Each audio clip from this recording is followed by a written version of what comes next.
Olá, queridos, bom dia. Chay Eclegiano do Ministério Azeite e Vinho. E você está comigo na nossa série de estudos devocionais Santos e Santificados. O medo não vai me parar. O grande eu sou comigo está. E como foi dito no vídeo passado, eu tenho dois conselhos para te dar antes de começarmos a explicar a respeito das chaves edificadoras, que são princípios de disciplina espirituais para a sua edificação, ok? E o segundo conselho que eu quero passar para você hoje, que se torna o 17º passo de uma santificação eficaz, é esse aqui. Aprenda que as chaves edificadoras não substitui a sua renúncia. Eu tenho um único texto para ler com vocês, que se encontra em Lucas 14, 27 ao 33, que diz assim: E qualquer que não tomar a sua cruz e vier após mim, não pode ser meu discípulo. Pois qual de vós, pretendendo construir uma torre, não se assenta primeiro para calcular a despesa e verificar se tem os meios para concluir? Para não suceder que, tendo lançado os alicerces e não a podendo acabar, todos os que a virem zombem dele, dizendo: Este homem começou a construir e não pôde acabar. Ou qual rei que, indo para combater outro rei, não se assenta primeiro para calcular se com 10.000 poderá enfrentar o que vem contra ele com 20.000? Caso contrário, estando o outro ainda longe, envia-lhe uma embaixada pedindo condições de paz. Assim, pois, todo aquele que dentre vós não renuncia a tudo quanto tem, não pode ser meu discípulo. Se você lê, eu te aconselho a ler todo o capítulo 14, você vai ver que Jesus está falando sobre diferentes tipos e graus de uma mesma coisa, que é a renúncia. E antes de eu te dar o conselho de hoje, vamos esclarecer o que é renúncia? Renúncia é aquela decisão de desistir de qualquer coisa ou pessoa que se tem para obter o que se quer ou o que se precisa. Renúncia não tem a ver com fazer movimentos, com tomar ações enquanto lamento por aquilo que decidi abrir mão. Renúncia é cruz, e cruz não é choro de luto, mas tortura e morte.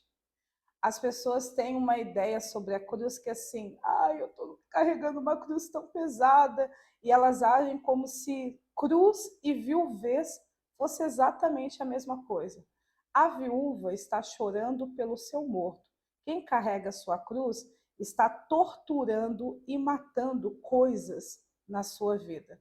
Então ela está renunciando. Então, aqui no texto de Lucas 14, no trecho que eu li para você, está falando de qual o grau da renúncia? Aquele momento em que você para avaliar se aquilo que você quer, se é construir aquela torre, se aquilo que você quer, se é expandir seu território, né, combatendo outro rei, você tem condições de cumprir isso que você quer. Se você tem todos os recursos, que no caso da renúncia, o quanto você está disposto a ir. Porque o recurso da renúncia não é apenas as habilidades e a capacidade que eu tenho, mas o meu grau de perseverança, a minha linha de fundo, até qual é o meu limite para ter isso que eu preciso. O que eu estou disposto a fazer para construir a minha torre, para expandir meu território? O que eu estou disposto a renunciar para ter essa mudança? E muitas vezes, ao longo dos anos, eu percebo que as pessoas elas acreditam que se elas utilizarem as chaves edificadoras, elas não vão precisar renunciar àquilo que elas precisam renunciar. E eu vou dar um exemplo muito básico aqui. Eu tenho 20 anos de aconselhamento, né? E volta e meia aparece sempre aquela mãe ou aquele pai com aquele filho adolescente, que o filho adolescente não está se ajustando dentro dos princípios que o pai está estabelecendo. Isso é um problema comum entre as famílias.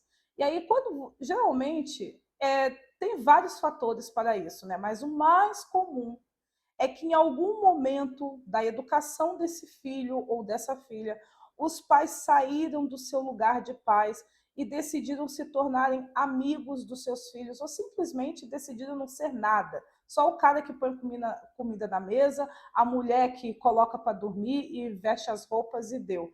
Então, por causa desse distanciamento espiritual e emocional, ou por causa dessa mudança de posição, deixaram de ser pais e se tornar amigos e quase irmãos dos filhos, os filhos agora não conseguem mais olhar para os pais como referência e figura de autoridade.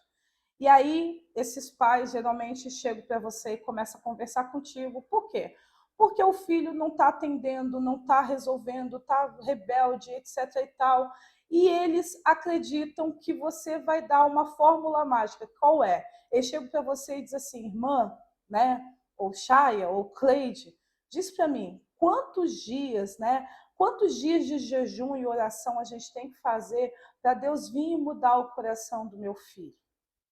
E o problema dessa postura desses pais que eu estou dando como exemplo, ela é muito sutil. Por quê? Porque na cabeça dos pais, o problema não reside na negligência deles, psicoespiritual, porque abandonaram o filho e só cuidaram do corpo dele, e nem reside no fato de eles terem mudado de posição na vida dos filhos, quiseram se tornar amigos, irmãos desses filhos. Não, na cabeça desses pais, o problema é que o filho tem que mudar o coração dele. Então, basta que eles jejuem, orem, que eles declarem, decretem, façam lá os processos espirituais e isso vai mudar o coração do filho deles.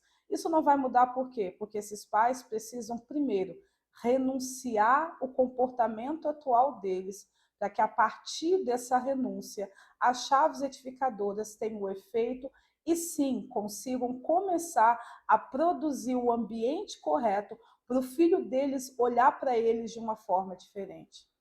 As chaves edificadoras, querido, ela não vai fazer com que você fuja da renúncia.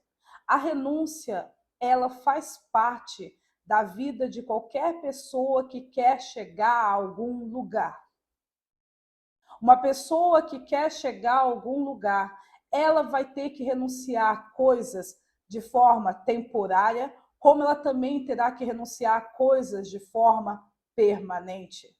Ela vai ter que abrir mão de relacionamentos de forma temporária, como ela vai ter que abrir mão de relacionamentos de forma permanente. As chaves edificadoras, a quantidade de vezes que você aplica elas na sua vida, não vão impedir você de alcançar o resultado que é esperado por meio da renúncia. A renúncia, ela faz parte da nossa vida como sionita. A renúncia faz parte da nossa vida como santos. A renúncia faz parte da nossa vida como justos em Deus. Qualquer pessoa, repito, que quer chegar a algum lugar, ela vai precisar aprender a tomar a cruz, a torturar e a matar coisas que estão impedindo ela de alcançar aquilo que ela precisa alcançar. E tomar a cruz, como eu disse, não é choro de luto, né? Não é que você está fazendo movimentos externos, está se movendo, está agindo, mas por dentro você ainda está carregando aquilo. O que seria, né? Como é que seria isso que eu estou querendo dizer para ver se fica mais claro? É aquele comportamento assim, já que Deus quer que eu abra mão daquela amizade, tudo bem, eu vou parar de falar com os fulano, mas durante toda a vida você chora por não estar podendo falar com fulano. Você chora porque você não está por saudade das conversas que tinha com fulano. E aí na sua cabeça você renunciou. Não, querido, você não renunciou. O fulano continua ali presente na sua vida, influenciando você para fora do seu caminho, influenciando você para fora da sua rota, com a diferença que ele não está mudando, ele não está renovando. Com a diferença que ele não está renovando o repertório dele. Porque agora, ao invés de você ficar ouvindo palavras novas daquilo que fazia ele te desviar do seu caminho, você fica repetindo na cabeça as palavras antigas do tempo que você caminhava com ele. Você realmente acredita que você vai chegar para aquele lugar que você tem que ir, ou para aquele lugar que você deseja ir, se você não renunciar à pessoa primeiro no seu coração? Não vai, sabe por quê? Porque quando eu não consigo renunciar, eu não consigo me agradar do lugar que eu tenho para ir. Eu quero dizer, vou repetir. Quando você não sabe renunciar àquilo que precisa ser renunciado na sua vida, você vai ressentir-se do lugar que você tem que chegar, da pessoa que você tem que conquistar, do ambiente que você tem que projetar. E por que você vai ressentir-se? Porque você não quer renunciar. E aí você, não querendo renunciar, você diz: eu não preciso decidir e não ser mais essa pessoa. Eu não preciso decidir e não ir mais por esse caminho. Eu não preciso decidir, a partir de hoje, tomar uma nova postura. Não, eu vou jejuar por 30 dias sobre esse assunto. Eu vou orar por 40 anos sobre essa questão. E aí Deus vai fazer, sem que eu tenha que tomar nenhuma cruz para fazer. Eu disse para vocês, dentro de autoconfiança e justiça própria, de que você não deveria se anular. E até algumas pessoas geraram uma confusão sobre isso, porque elas disseram assim, mas nas escrituras está escrito que você tem que negar a si mesmo. Como é que você fala que você não deve, que a pessoa não deve se anular? Nós temos que nos anular, mas quando o contexto de negar a si mesmo está falando de renúncia. Não está falando de você deixar de ser quem você e se tornar uma coisa que Deus nunca te criou para ser. Está falando disso, do preço da renúncia. Quando você abre mão de coisas que você precisa naquele momento para coisas eternas ou permanentes, você está negando a si mesmo. Porque a gente não nega, a pior dor da renúncia, o pior desconforto da renúncia, não é quando você tem que abrir mão de coisas supérfluas, mas quando você tem que abrir mão de coisas que você considera essenciais. Para ter algo que vai ser muito maior e muito melhor, você precisa abrir mão do pássaro que está na mão, né? E confiar em Deus que todo aquele céu com um monte de pássaro voando também é seu. E não adianta a quantidade de jejum e oração que você for fazer e todas as outras chaves que nós iremos citar aqui. Se não houver no seu coração o desejo de renunciar, de fazer tudo o que precisa ser feito para construir a sua torre ou para expandir seu território, e se você não estiver disposto a fazer tudo o que precisa ser feito, você não vai conseguir alcançar o que você almeja alcançar ou o que você precisa alcançar. Vamos dar um exemplo mais simples aqui também. Faz conta que você é dependente químico, ok? Né? Vícios, seja lá a droga que você utilizar. Você sabe que para você se tornar saudável, não basta apenas que você vá para uma clínica, né, de reabilitação. Há uma necessidade de que no seu coração você renuncie 100% a esse estilo de vida. Então, além de ir para a clínica fazer esse movimento externo, precisa haver um movimento interno de abrir mão daqueles relacionamentos, abrir mão daquele contato, abrir mão daquele estilo de vida. Você vai ter que parar de sentir saudade de estar com aqueles amigos que usavam as drogas junto com você. Você vai ter que fazer todo o movimento de morte, de torturar esse anseio pela droga, de matar esse anseio dentro de você. Isso é cruz. Para que você possa se tornar aquele cara saudável que você almejou ser.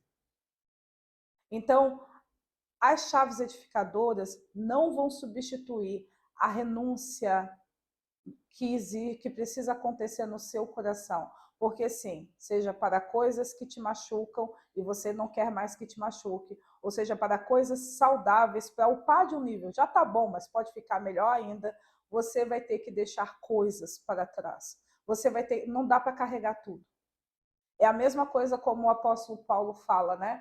Quando você se torna homem, você vai ter que deixar as coisas de menino para trás. Não dá para carregar tudo. O que você tem que carregar da infância são as boas lições que ela carrega. Mas os comportamentos infantis, você vai ter que matar todos. E isso é o conselho que eu quero deixar para você no vídeo de hoje. Ficou claro para você? Agora sim. Então, até o nosso próximo vídeo.